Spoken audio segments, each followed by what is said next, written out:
Good morning, everyone, and welcome back to Sidoti's May Virtual Investor Conference. We have an exciting presentation on deck for you. I'm Steve Ferrazzani, an analyst at Sidoti. Before we get started, I would like to remind everyone we should have a couple of minutes for questions following our discussion. If you do have questions, you just press that Q&A button at the bottom of your screen, type in the question, and we'll get to as many as we can, time permitting. And I don't want to take up any more time. I'm just so pleased to welcome Oil States International. The ticker is OIS, and we were joined by newly appointed President and CEO Lloyd Hadjic, but also a longtime CFO. I think we have a lot to discuss. There's certainly plenty to go on to talk about in the energy space right now. But Lloyd, before we get started, I think a lot of people know the name. Maybe they haven't revisited it in a while, and I know the story has evolved. Maybe if you can start out and give us a brief overview. Yes, and Steve, and for everyone on the call or the webcast, thank you so much, and we appreciate everyone's time and attention to Oil States. I think you're right, and just for everyone's benefit, I'm Lloyd Hadjic. I'm the CEO. I was the CFO for about 12 and a half years. Succeeded Cindy Taylor, our longtime CEO, who's CEO for about 19 years. So I've been in the chair since May 1st. But again, with the company for about 12 and a half years. Oil States operates in three segments, and I'd say today Oil States is not the same company it was even kind of 4 or 5 years ago. We kind of repositioned ourselves to be much more focused on international and offshore operations. So the themes are coming out of even on the macro side of what's becoming much more important to investors is that we are clearly better aligned offshore. The whole theme of energy security with what's going on in the Middle East.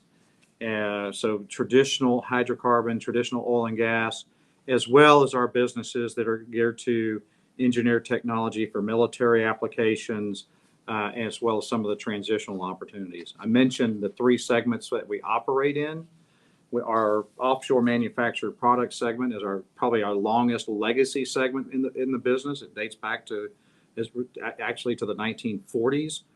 That business, offshore manufactured products, is about 2/3 of the revenue for Oil States and about 70% of the EBITDA contribution. Within OMP, we refer to offshore manufactured products, we design and manufacture capital equipment for deep water offshore applications. So think about floating production facility content. So both from the facility side all the way down to the seabed for pipeline type of equipment, so subsea infrastructure.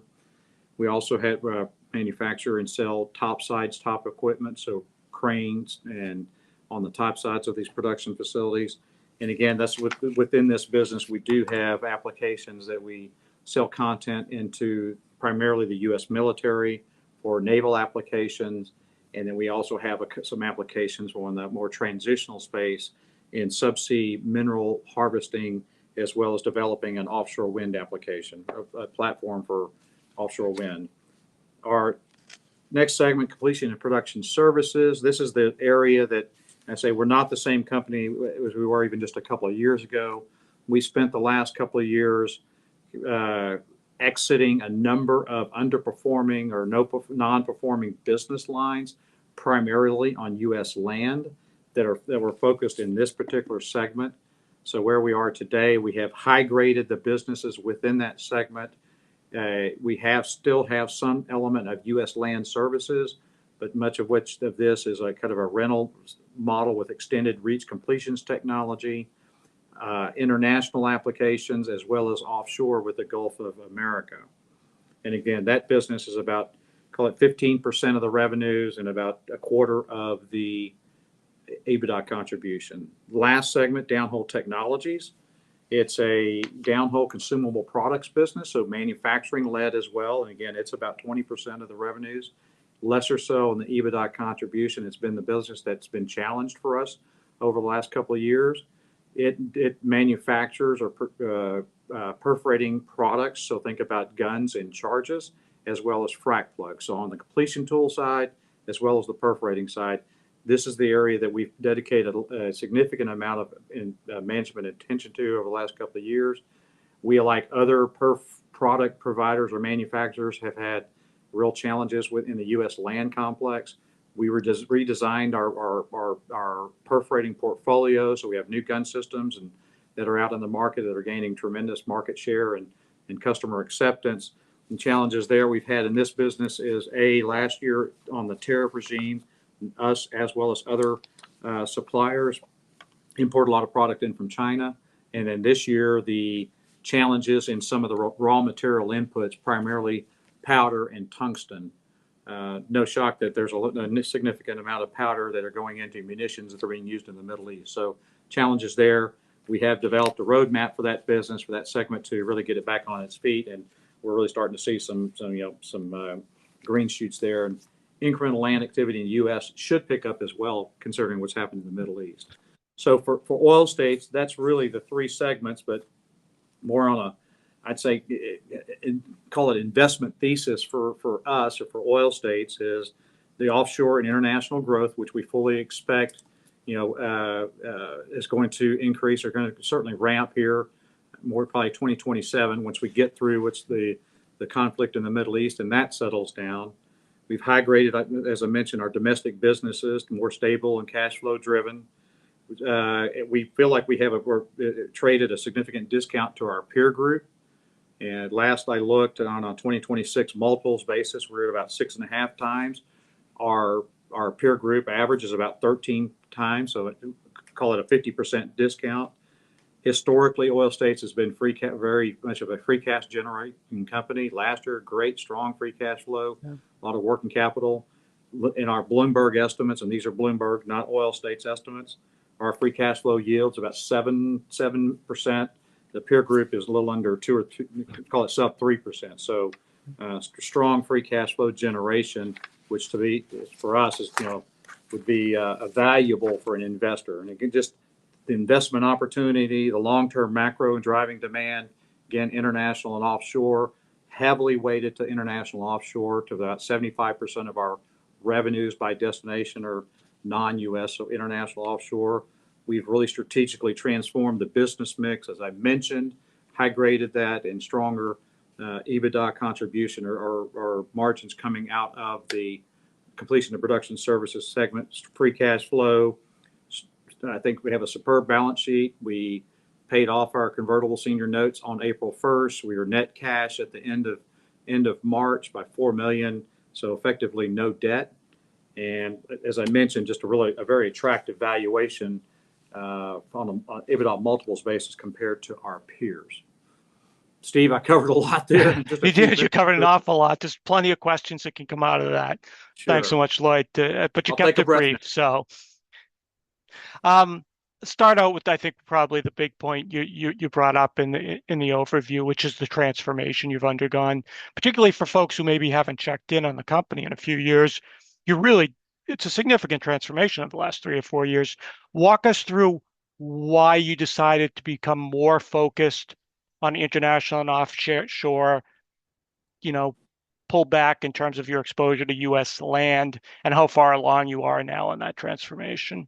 Yeah, so I'll maybe take the question first. In terms of the U.S. land, and that was really within the completion and production services segment.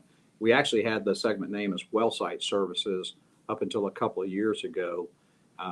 Once we made the decisions to exit a number of underperforming businesses on U.S. land drilling rigs. We owned a small fleet of land rigs. We had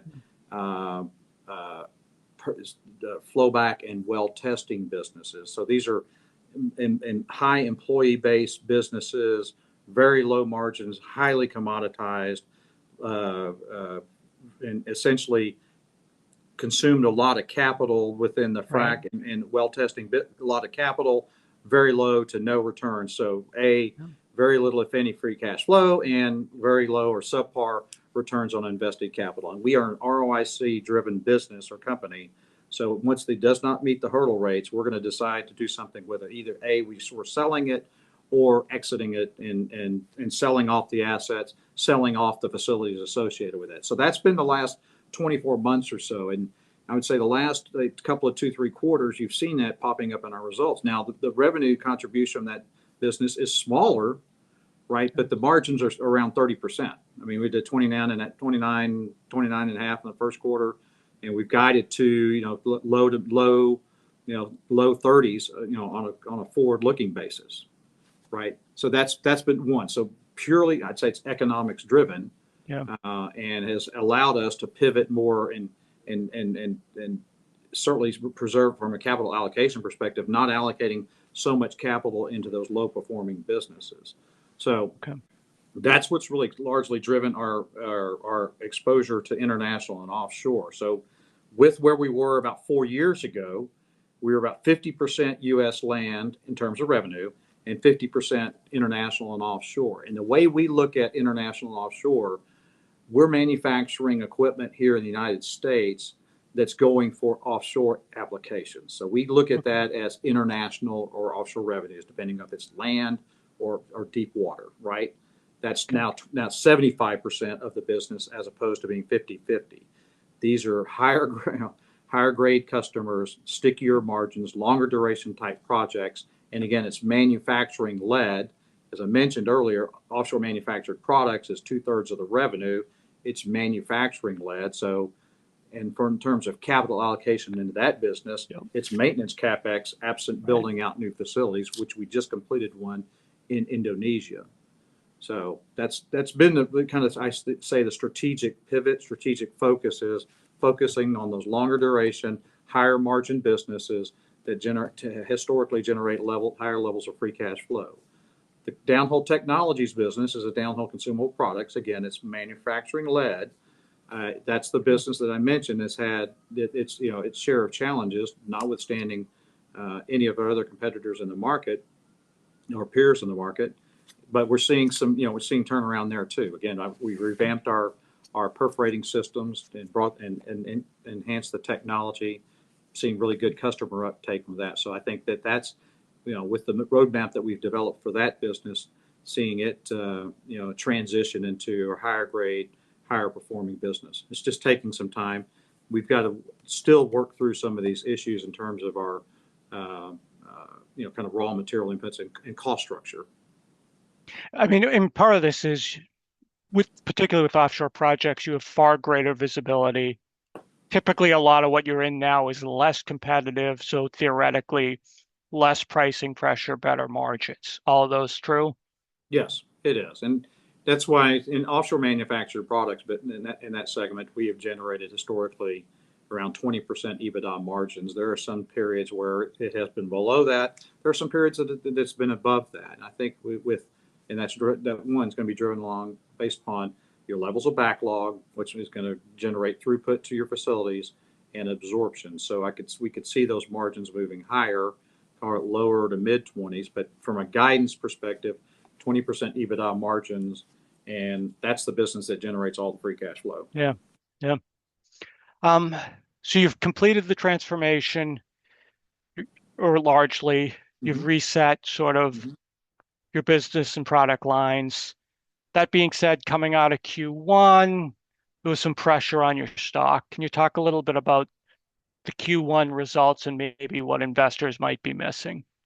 Yeah, no, again, in this environment, anytime that you're going to come short of consensus or estimates, you're going to get punished for it. I mean, a miss is a miss. So we were slightly below on EBITDA, slightly below on revenue, and largely based upon two things. And I thought we were pretty clear of this on our Q1 earnings conference call. We did have some Middle East impact. So in other words, the war conflict kicked off end of February, so March 1st, so 1 month. We had a couple of million of revenue lost in the quarter, but call it $1 million or so of EBITDA. But we also had in the offshore manufactured product segment, a customer deferral of a ongoing project. So these long-term projects or longer duration projects, we account for on a percentage of completion basis, like most equipment manufacturers do. We had and specifically it was a managed pressure drilling project.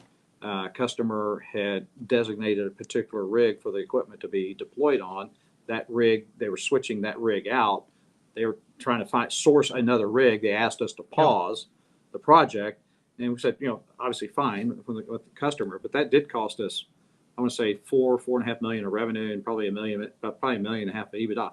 Those two things right there alone, in our size company, those matter Yeah. in the Yeah. law of small numbers, Yeah. right? So that's, I'd say, those couple of things, and there's puts and takes there, but those were the big items for us. Okay. Ongoing, we're still have some impact from the Middle East. Also, although I'll say our international land operations within the completion and production services business is picking back up, mainly in areas outside of Saudi. Saudi was slow coming into the year, so Okay. the conflict didn't have that great of impact on Saudi because it still was kind of ongoing. But countries like Kuwait and the UAE in Yeah. those areas that are essentially kind of shut down their onshore and offshore operations, those are getting back to work. So They are already. yeah, they are getting back to work. So we're seeing the pickup back there. But yeah, the other impact we had in the quarter from those disruptions are just timing us some orders. There were some larger type orders that we had expected to book into backlog, Middle East customers, that Yep. didn't happen because they got deferred because of what was happening with the conflict. I think Makes that's generally, and the other big part is it whether or not we were going to reconfirm or adjust our full year guidance. We were somewhat couched on it that we gave obviously second quarter guidance, didn't change full Yep. year guidance, so that could be viewed as, well, are they bringing it down, are they increasing it? And the answer to that is, our visibility is we haven't changed our guidance. And I think Right. that without being explicit about that has had some impact as well. That wasn't uncommon for a lot of names with even We even the more land names because we don't know what the second half. Exactly.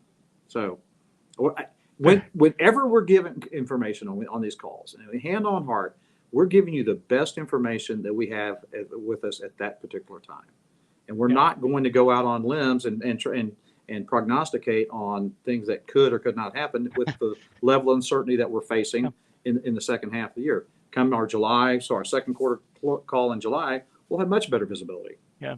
Yeah. Fair. Fair.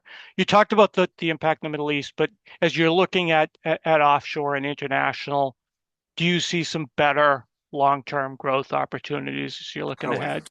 Oh, no question. Again, I mentioned, how we've reweighted to a much heavier international and offshore. And Brian can chime in on this too. But we subscribe to different levels of data and research from the different bureaus out there. Westwood Energy is one of them. It has Yeah. estimates of EPIC EPIC or EPC spending over the next 5 years or so. So robust levels for offshore. I think what's front and center coming out of this conflict, as I mentioned early, is energy security. Many of these operators are now looking at the deep water, lower, and they're not without risk, but lower risk basins that are a little more spread across different regions, lower risk, obviously very prolific deep water basins. So deep water spending is going to increase, and you expect it to be in the traditional sets in the Brazil or offshore, Yeah. offshore Latin America, Brazil, Guyana. We're seeing pickup in West Africa, actually even some call it Gulf of America, as well as North Sea. So those traditional basins are all starting to see increases in levels of activity from a bidding and quoting perspective. I mean, we saw this post-Ukraine, right? When there was all the Mm-hmm. concern about energy security was the buzz term that's now come around again. It was a lot Correct. around natural gas picking up LNG activity. This is an even larger issue This is potentially, and It's a energy much larger security issue. tossed around a ton during the last earnings season. Right. The impact has to be real, right? In terms of It the reaction. Well, certainly. I mean, coming into this year, every operator, including ourselves, anyone's putting a budget together, was going to forecast, $55 to $60 WTI Yeah. Brent. The last time I looked at the strip, which is right for our board meeting, we don't get both, back to 70 on the strip for another couple of years. So I think the No, oil macro no. has fundamentally changed, at least for the next couple of years. Notwithstanding the fact that your global inventories have drawn down so much over the last 90 to 120 days. So Yeah. coming into the year with, to my earlier point, $55 to $60 oil and an oversupplied market, now I think that's completely reversed. Got it. Talk to me about your expected trends on backlog with all that's going on. I mean, you had for several quarters well above one times. Can you get back there? What's your Oh yeah, expectations? no, I did. That's so we had a point 0.9 book to bill in Q1. I mentioned there was some orders that we'd expected to come into backlog that were delayed with the conflict in the Middle East. They're coming into backlog now, and on the earnings conference call, I did guide to a one-time or better book to bill for the full year. It's always hard. These orders move in and out of a quarter, so you might have a point 0.8, point 0.9 book to bill. You may have a 1.3 book to bill, but if we look at it on a full year basis, and we've been one or better on a book to bill, and I would say probably better than our peer group for the last 5 years. So from 2021 forward through 2025 and our expectation for 2026, so one-time book to bill or better. And think about that is that you're on increasing levels of revenue as well within, so your denominator is increasing, and we feel good. We about 50% of our backlog today is military products. So remember Yeah. back, if you're familiar, in the third and fourth quarter of 2025, we booked a significant level of military products orders, primarily for the U.S. Navy. So it's 112 million ish, I think, of orders.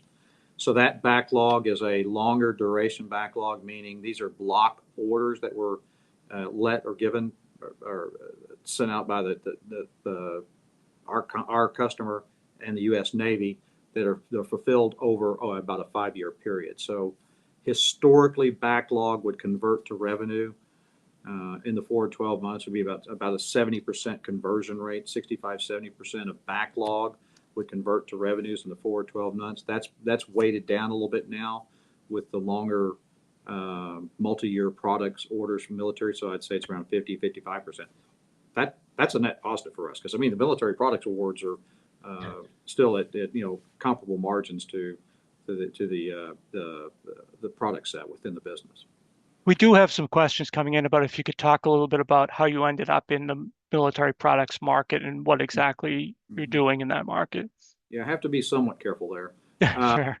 yeah, we've actually had military products for several decades, Okay. and it really came as an offshoot to our elastomer products technology Okay. within offshore manufactured products. So there's elastomeric compounds that go within our flex joints to give it some of the motion compensation.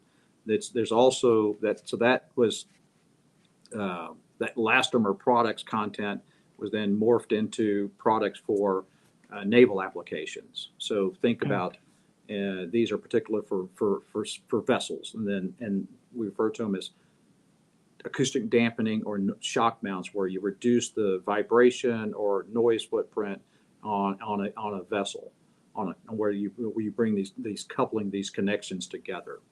Okay.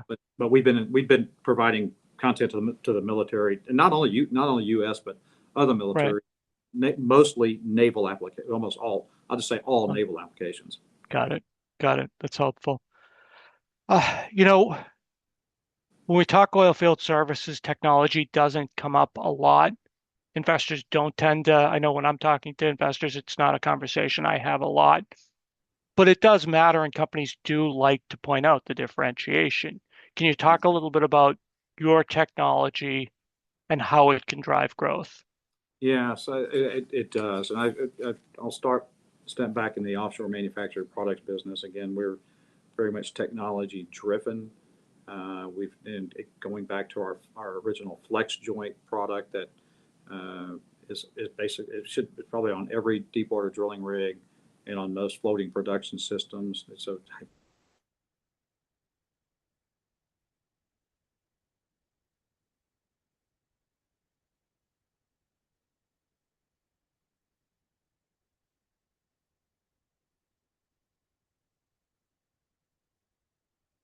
Looks like Lloyd's frozen up a little bit here. Brian, do you want to jump in or? Yeah, sure. I'll jump in while we're getting the video sorted out there. But like Lloyd said, our products are on a lot of the drilling rigs, floating production infrastructure with the flex joint technology. One of the areas where we've seen a lot of traction here lately, as Lloyd mentioned earlier, we're not only involved on the traditional oil and gas side of things, we're also on the transitional type energy renewables type product lines. So many cases, we're able to take the existing technologies from historical oil and gas applications and then reapply that to, new, more sort of a broader energy mix, which, we're kind of the all of the above type approach. I think Sorry, Lloyd's, guys. yeah, My there you my go. All right. yeah. Technology, it happens. And we're Just, speaking about technology, so it yeah, my fits. There we technology go. is I'm technology Appropriate. challenged. My iPad literally just died. Sorry about that. So Brian may have covered some of it, but uh, technology development is really at the forefront of our business. That's Okay. one of the reasons when you think about what we exited U.S. land, highly Yeah. commoditized, no technology differentiation. Obviously, then the inability to have any pricing leverage. We've been over the last 3 or 4 years developing new technologies within OMP. So our new managed pressure drilling system that is getting great customer acceptance from the deepwater drillers as one. We just brought to market a light intervention workover package we refer to as LIWP. Same thing within that business. So it's an offtake of our riser technology, allows us to connect to subsea well, these older subsea wellheads, puts less pressure, less weight on the subsea wellhead for workover or intervention or for decommissioning purposes.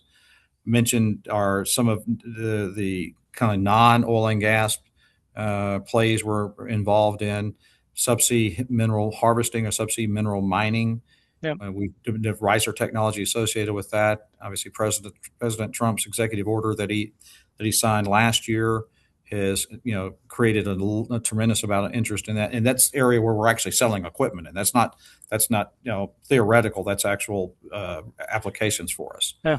And the Okay. last one is a newer technology would be in terms of the floating offshore wind content, and that's more it's still in the concept phase. We have a design. We just need to get a sea trial on it. In Got it. downhole technologies, I mentioned our revamp of our perforating gun systems. So from in that business, constant kind of technological evolves Yeah. and the need to be at the forefront. We've done that with our new Epic style gun systems, and customers have been very very pleased with the reliability. So Excellent. sorry about Thanks. that. I just got to catch No, up to it, you. it it happens. It happens often. Um, I know we don't have a ton of time left, but I do want to be able to touch on the fact that you're in the CFO seat for many years. You probably bring a different perspective now in the CEO seat. Can you th can you tell me, excuse me, any changes you want to push through? Anything you saw differently? What do you bring differently, having been the CFO for many years? Yeah, I'd say first off, I have been in the CFO chair for 12 and a half years, sat next door to Cindy for the entire time. So we're very aligned on strategy. In fact, the strategy Okay. co-developed between Cindy, myself, Scott Moses, our COO, and the other leaders of the management team. So everything that we've done structurally, we has been co-developed and co-managed. I don't Okay. think you're going to see a fundamental, you know, shift in strategy going forward. Okay. Cindy came up through the organization as the CFO as well. So the mindset is a little bit the same in terms of CFO to CEO ascension. Same for me. The Okay. great thing about this is now we can look more at how do we allocate capital going forward? Right. Maybe we have organic capital, organic growth that we would allocate for CapEx spend. We've been in the proponents of share repurchases, so we have the share repurchase authorization in place, and we'll execute on that. But with us now having paid off the debt, having paid off the convertible senior notes April 1, does provide us with optionality for M&A purposes, either tuck-in type acquisitions for cash or things of larger scope and scale. These are things that we all as a management team have talked about for years. So I do believe we have more optionality now than we had before, especially having paid off the debt and with the like I say, divesting ourselves of those low performing cash using or capital using businesses. We have clearly more capital allocation for other purposes other than allocating them to poor performing businesses. Do you see a lot of M&A opportunities out there right now? We do. I mean, we've seen a number. I mean, and it's really a bifurcation of number of opportunities of commoditized U.S. land. No thanks, not doing it. So we're constantly in search for the technology type tuck-ins. I think our success in M&A has really been a lot of our business unit leaders that see adjacencies in the businesses in their areas. I use the UK as an example. The UK has been probably our best developer of new technologies over the half dozen years or so. They also see other technology type businesses that they may be, be suppliers into, as an example, into the business. We bought a business back in 2022 that's the control system aspect for our managed pressure drilling business. It's been phenomenally successful. So No, I think those type of adjacencies, and again, with improving stock price and improving hopefully a multiple on our stock, then lends itself to the opportunities to use stock as a currency.